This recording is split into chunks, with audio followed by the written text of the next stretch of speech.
Books, books, books! A book, the power we have of the word, the power you hold in your hand. Yeah, a book today, a book tomorrow.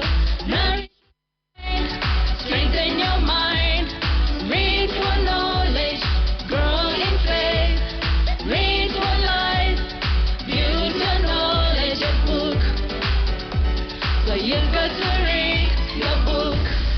Join us every Wednesday here at Radio Maria Nairobi for the Power to Read program, a book review program that introduces you to the world of books. Book review program that discusses the latest Catholic books.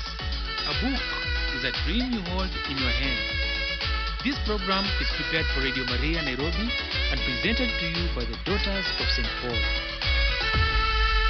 Hello, dear listener, and welcome once again to the Power of Reading program here at Radio Maria Nairobi, a Christian voice in your home. I am your host and presenter, Sister Beatrice from the Daughters of St. Paul, and we continue this beautiful journey as the reading community here at Radio Maria Nairobi. And I hope at this time most of us have picked a few of the books that we have presented and other books that can help us to grow in our faith and also to grow in other aspects. Let's have books in our homes, in our offices, that we take time every day to be able to read them, because we realize with our modern technology, we might lose that culture, that beautiful habit of reading. And this actually has an effect on our life, because there's a way a book molds, helps us, forms us as a human person. And we still realize that the book is one of the best inventions in human history and in the development of the human person. Today, we shall be looking at the book Leaders for Today, Hope for Tomorrow, Empowering and Empowered Leadership by Father Anthony D'Souza. And actually, this is a sequel to the book that we reviewed last week, Leadership by Father Anthony D'Souza, which is actually a trilogy of 3 volumes. The book that we are looking at today, actually, this second volume is actually divided into 2 volumes. Again, it's another book that is like 2 books in one. And here, Father D'Souza, first of all, in volume 1, wants to locate empowering leadership, lead with vision and strategy, and volume 2, empowered leadership, your personal guide to self-empowerment. Now, as in his first book, his leadership teaching is influenced by his Christian faith. Thus, for him, especially in this second volume, leadership given by Jesus is vital, because the leadership of Jesus is a servant leadership. Now, he brings in the theme of what we call servant leadership. And actually, this is a theme that has become very important in our modern day age in the area of leadership. Actually, it has been developed by the Jesuits. It was started by a Jesuit from the USA, and also Father Anthony has given it a very good job in this book. And you can find actually a lot of books that talk about servant leadership. And he says that in observing and meditating on the life of Jesus in the gospel, he notes that Jesus' leadership had values, had vision, had a mission. And there were recurrent virtues also in this leadership, such as love, unity, service, giving, faith, joy, prayer, witness, and above all, Father Anthony insists that leaders should have a character that is marked by humility, inner strength and righteousness, and above all, an abiding relationship with Jesus Christ. So this character of the leader, having humility, having inner strength, having righteousness, actually this helps to avoid abuses in leadership, abuses of money laundering, abuses of misuse of power, and many other abuses that we encounter within our leadership cycles. Now, this book actually wants to talk about leadership of service. Jesus introduces a new kind of leadership that does not involve lording it over others, but being a servant marked by deep humility, which should be the primary character of any leader, but especially of a Christian leader. Besides servant leadership is compassionate leadership, always aware of the needs of others and aiding them, including those that they are leading. Servant leadership is clearly shown in the Bible, depicted by being a servant. Now, what does that mean? First of all, it is depicted in three ways: servant, shepherd, and steward. Servant, that means one is at the service of others. He supports or she supports others and empowers them. Then this servant leadership of service is also depicted by being a shepherd, a very strong theme in the Christian Bible, in the scriptures. A shepherd cares, encourages, and guides. Then thirdly, leadership of service according to the scriptures also deals with the whole area of stewardship. Being a steward. Being a steward means that one is trustworthy, one is responsible, one is accountable. So this is the book that we are dealing with today: Leaders for Today, Hope for Tomorrow, Empowering and Empowered Leadership, a book by Father Anthony D'Souza. So dear listener, let's take a short break as we come and start to peruse part of this book and what we can share with you as we give you a taste of this another very beautiful volume by Father Anthony D'Souza. Let's take a break.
You are listening to the Power of Reading program here at Radio Maria Nairobi 99.9 FM, a Christian voice in your home. I am your host, Sister Beatrice from the Daughters of St. Paul, and in our book review program today, we are reviewing the book Leaders for Today, Hope for Tomorrow by Father Anthony D'Souza.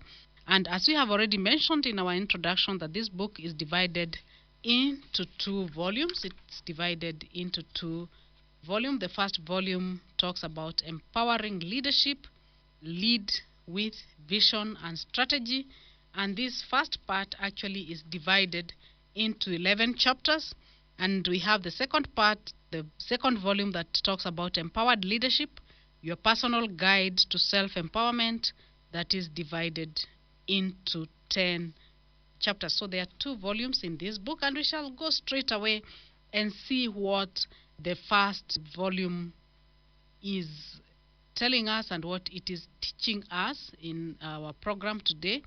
And the first thing we see is the whole area of what we call the leader as a servant. The leader as a servant who offers service, who supports, and who empowers. And one of the things that Father Anthony D'Souza does right away is to try to contrast the two types of leadership that can be there, especially in relation to servant leadership. He talks about authoritarian leadership and servant leadership. Now, what are the characteristics of what you'd call an authoritarian leadership? An authoritarian leadership, you see that usually communication is in a one way, that is top to down. The boss communicates, everybody follows suit. Authoritarian leadership orders, commands. It uses the position of power. People give compliance, do things because they have to. People put in time required. They work from maybe 8 or 9 a.m. to 5 p.m.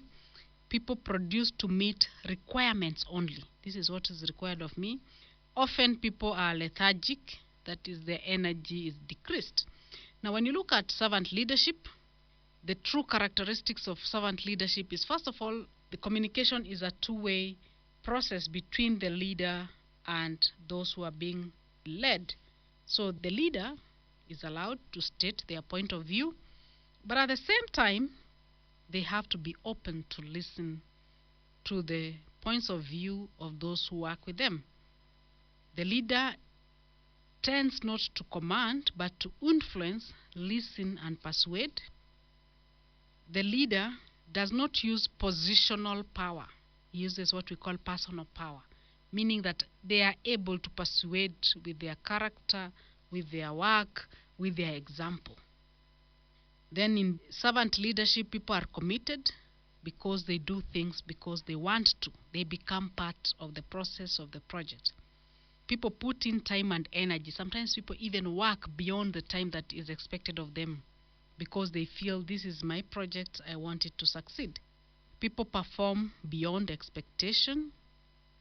They are given the chance to include all their creativity. People are enthusiastic. When they come to the working environment, they are happy, they are joyful. Then it has a different atmosphere altogether. It's not a place which is so formal that people walk as if they are walking on pinheads. No, there is a bit of freedom.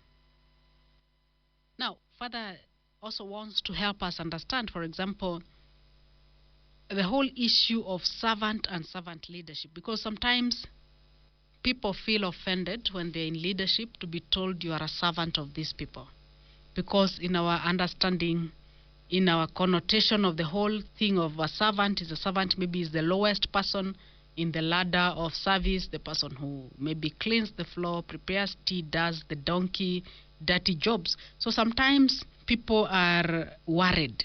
Are we not making people to lack their leadership skills, to lack assertiveness? What is it that is different between a servant and a servant leader? Now, actually, as I said, this whole theory of servant leadership is derived from scripture, Christian scriptures, and Father also takes time to help us with this, that servant leaders and being a servant, there are similarities, but they're not actually the same thing. So when you talk about the servant, a servant usually exhibits a humble spirit. A servant leader, on the other hand, is also humble as a servant, but has other things that are connected to their life. Aware of being called, recognizes own value in relation to God, is not pompous but tender, sees no job as too little for them, has true sense of calling bigger than self. They feel there is something bigger than them. Even if they're the last authority in that organization, they also recognize God as being part of the hierarchy. And actually, servant leaders are not status conscious. You know, there are people who are very status conscious that if you don't use all their titles, you're going to be in trouble.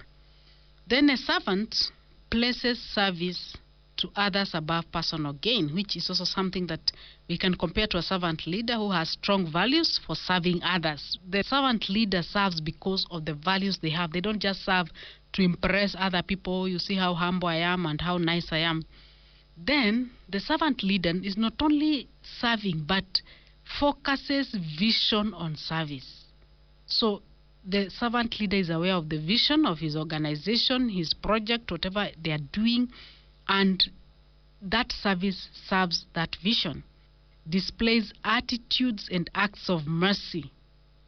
Within an organization, things might go wrong, but a leader cannot be always punitive. There is also need for acts of mercy, a good attitude towards others.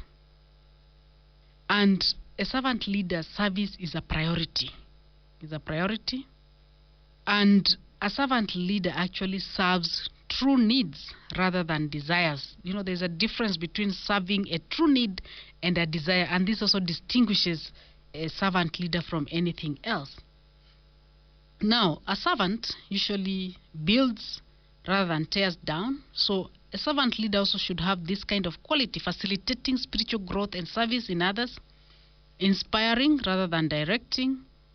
Followers emulate leaders' service, attitude, and behaviors. So if a leader is a stealing type of person, then the people are going to emulate. If the boss is stealing, we also steal here down. Followers become stronger, wiser, more moral, and more capable. So servant leadership also grows other people into leaders. It doesn't remain in leadership on its own. They also want to grow other people to be leaders. Then, of course, when you're a servant, you suffer, you make sacrifices for others. So a servant leader, on the other hand, does not lord over others, does not oppress others, but also acts as somebody who is also under the authority of God with humility and also with justice. He manifests through service respect for those who are being led. He has a deep respect for those who are being led. Then, of course, when you look at a servant, a good servant understands mutual relationship and caring. So a servant leader places concerns of others above self, emulates the servant leadership of Jesus, loves those being served. You are not offended because you have to serve others. Shares self, is open, fosters mutual support. And finally, also he listens, understands, and empathizes with those who are being led. So these are some of the points that Father brings out in comparing this servanthood and servant leadership. Of course, the characteristics are very similar, but a servant leader doesn't become a servant. Actually becomes a servant leader, a leader who is open to service, but also has a vision, has values, has a mission, and has a kind of orientation, and is committed to this vision and mission of the whole entire group. So let's take a break. As we will come after the break, still to continue to see a few other important aspects of Volume 1 of this book before we move on to Volume 2. Let us take a break.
Welcome back to the Power of Reading program here at Radio Maria Nairobi. Today we are reviewing the book Leaders for Today, Hope for Tomorrow. I am your host, Sister Beatrice from the Daughters of St. Paul, and it is my hope that you are enjoying this book, the second actually we are reviewing of Father Anthony D'Souza on the whole area of leadership. And I'm sure you can agree with me that leadership is something that is of great importance in our society of today.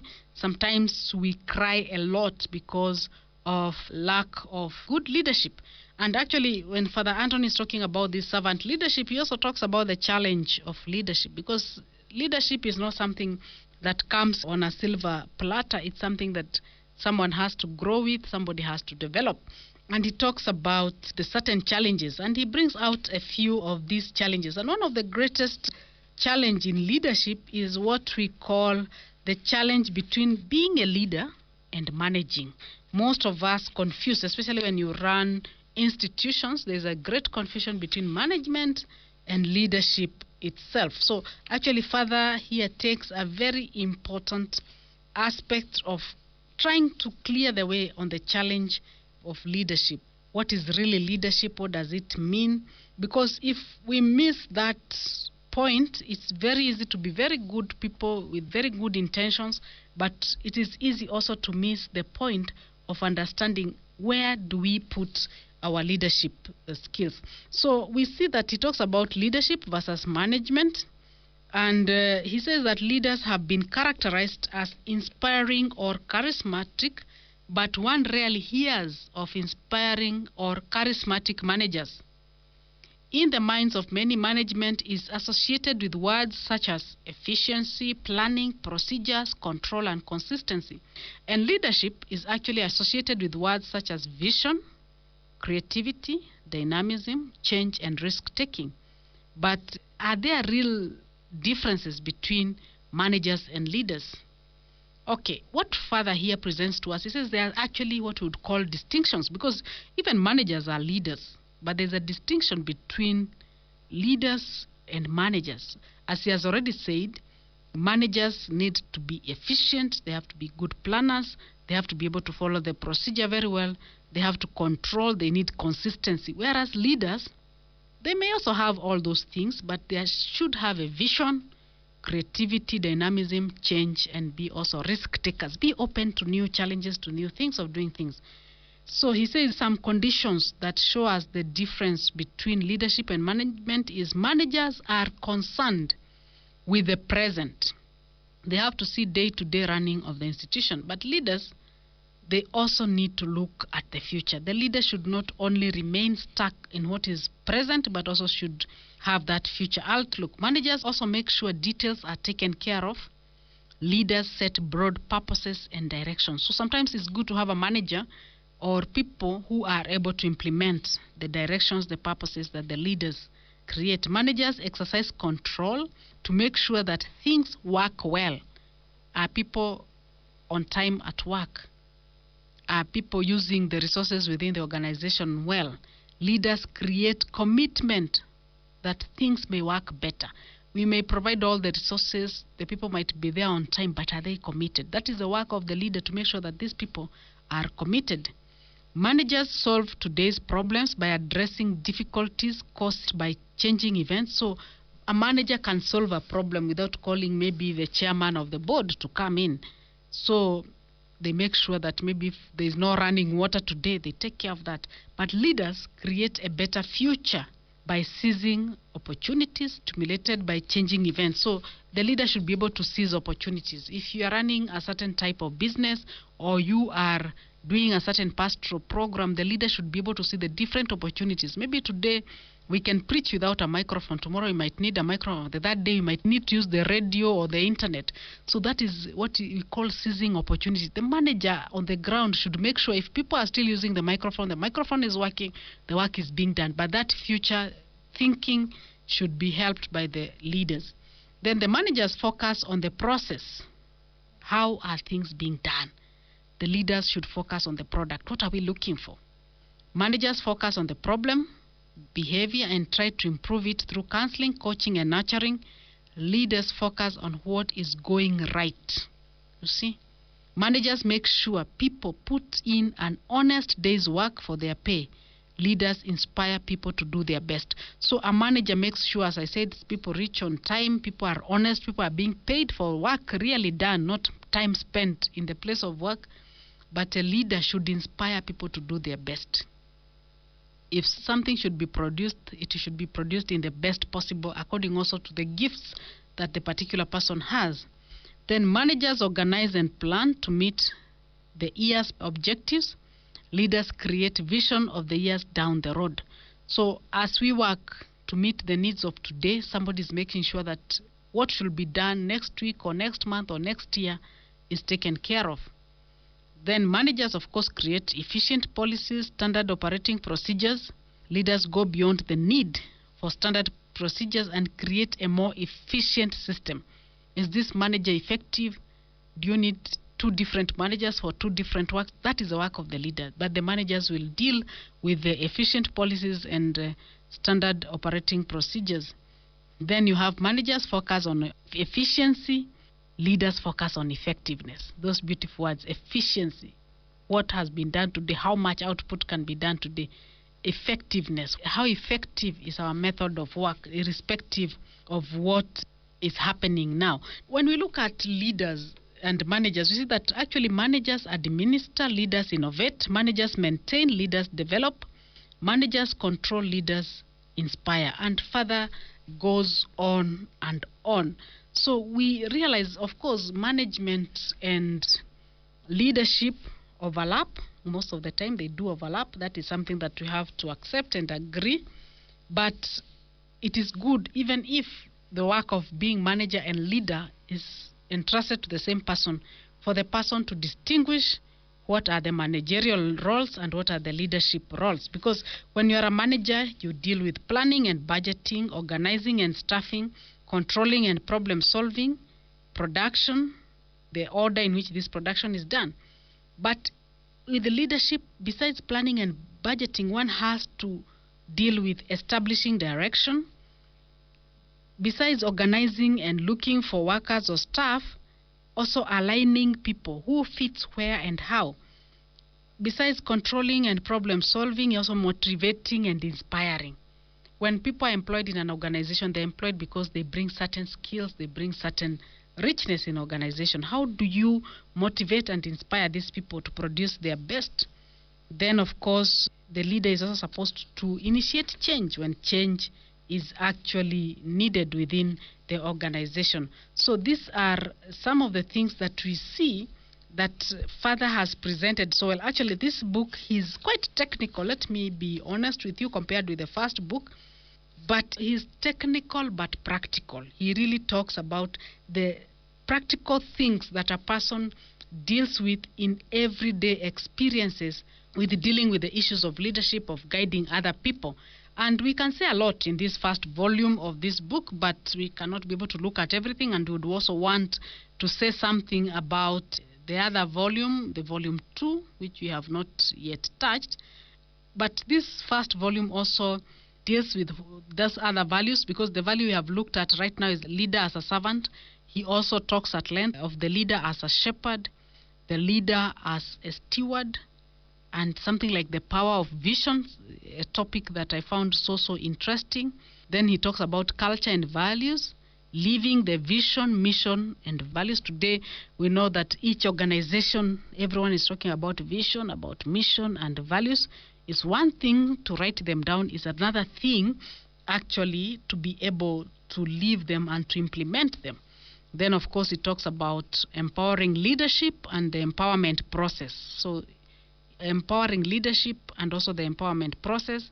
He talks about cultivating effective and courageous followers, empowering leadership and an empowered workforce, and he goes on and on. And I think this book actually brings out the true character of Father Anthony D'Souza, a person who somehow desired with these writings of his to bring leadership to the grassroots, that and not just a type of leadership that maybe we are able to make a lot of money, but a leadership that really improves the lives of the people at every level, from the working place, from their eradicating poverty, personal growth, spiritual growth, everything is taken care of. And I think that is the depth or the deeper meaning of leadership. So we are going to take another break as we continue with our program, The Power of Reading, here at Radio Maria Nairobi, a Christian voice in your family. And today we are reviewing the book Leaders for Today, Hope for Tomorrow by Father Anthony D'Souza. So we take a break as we come and look at what we find in the second volume of this book.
You are listening to the Power of Reading program here at Radio Maria Nairobi, 99.9 FM, a Christian voice in your home.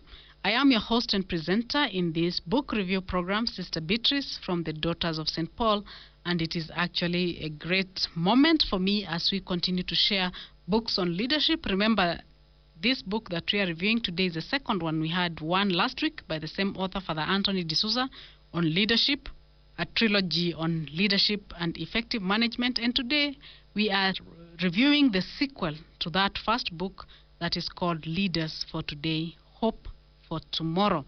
Now, when we come to the volume 2 of this book, Leaders for Today, Hope for Tomorrow, that is Empowered Leadership, your personal guide to self-empowerment.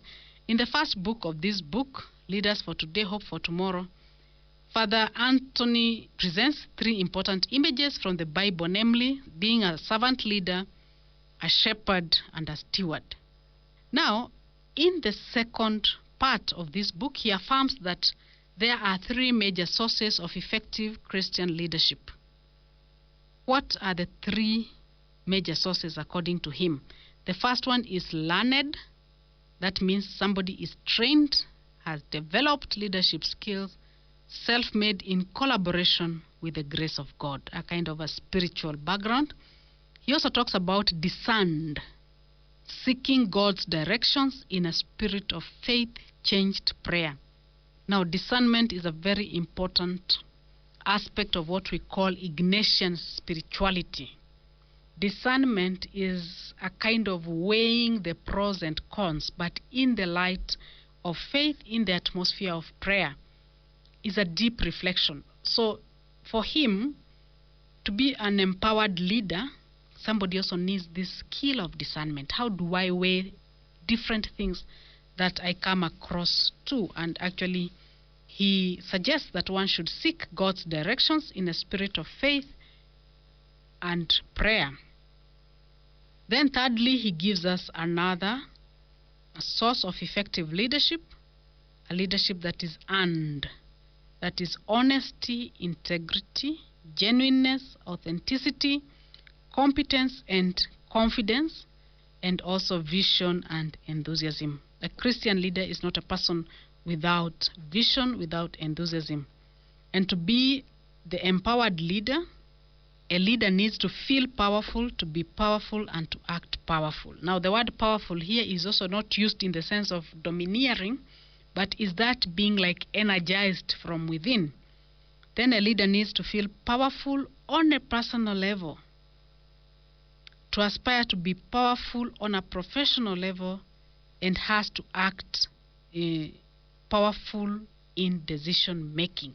So there is that power that comes actually in sharing leadership, because leadership, when someone is in leadership from the Christian point of view, you are sharing the leadership of God himself.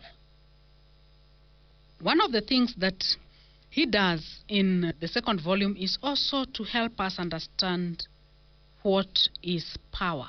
What is power really? Because it's one thing to say, oh, somebody wants to feel powerful, to feel empowered, and so on and so forth. And he says, actually, power as a forcefulness is the idea that power is limited. So, power is, in this sense, he does not present it as a forcefulness, that is the ability or official capacity to exercise control or authority.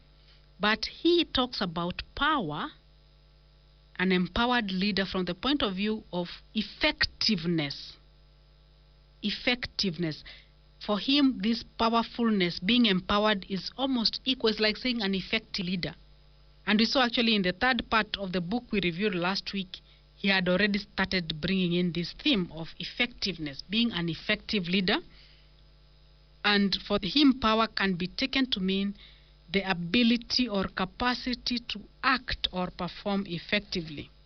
So power as effectiveness has a broader concept. Power as forcefulness, then it is very limited. It just means there's somebody on top who can load it over others. But when you're talking about power as effectiveness, is a broader concept, and this actually involves issues like the capability, ability to get things done by either influencing others or having access to certain resources. Now, there's a lot that we can continue saying about this book, Leaders for Today, Hope for Tomorrow. But for today, that's all we can share, and I would really, really encourage you once again, as a sequel to the book that we looked at in our previous program, Leadership, you can also put in your library this book, Leaders for Today, Hope for Tomorrow. Again, a very, very important book. Of course, it's of great importance for those of us who call ourselves Christians. It can put a Christian taste in our leadership, because it's also important for us as Christians to be of witness to our world of today. We cannot remain indifferent, and even when we're in leadership positions, they should be able to be also moments for us to evangelize.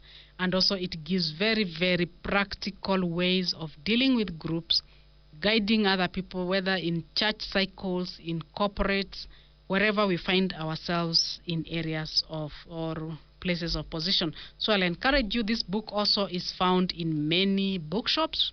First of all, our Catholic bookshops, the Pauline bookshops around the world, and also even in other leading bookshops, because it's a book that is used in many, many other cycles. So thank you very much for being with us. I still encourage you to continue reading. Let's continue growing this community of readers.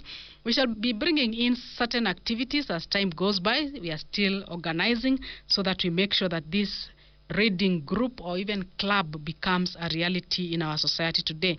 I take this opportunity to thank Mr. Timothy Moreithi, who has recorded and mixed this program for us at Pauline's Studio, Nairobi. We thank him for his beautiful work, and I continue to encourage you, dear listener, to read And I hope that you shall be with us again next week as we continue with our program. In case you are not able to listen to this program, make sure that you go and visit Radio Maria website page where you can be able to find this program and to listen to it. And until next week, I've been your presenter and host. It has been my pleasure, Sister Beatrice from the Daughters of St. Paul. May God bless you all. You have been listening to the Power of Reading program. Join us next week as we continue discovering the wonderful world of books. This program is prepared for Radio Maria Nairobi and presented to you by the Daughters of St. Paul.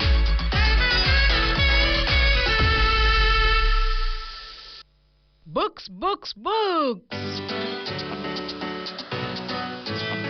A book, the power we have of the word, the power you hold in your hand.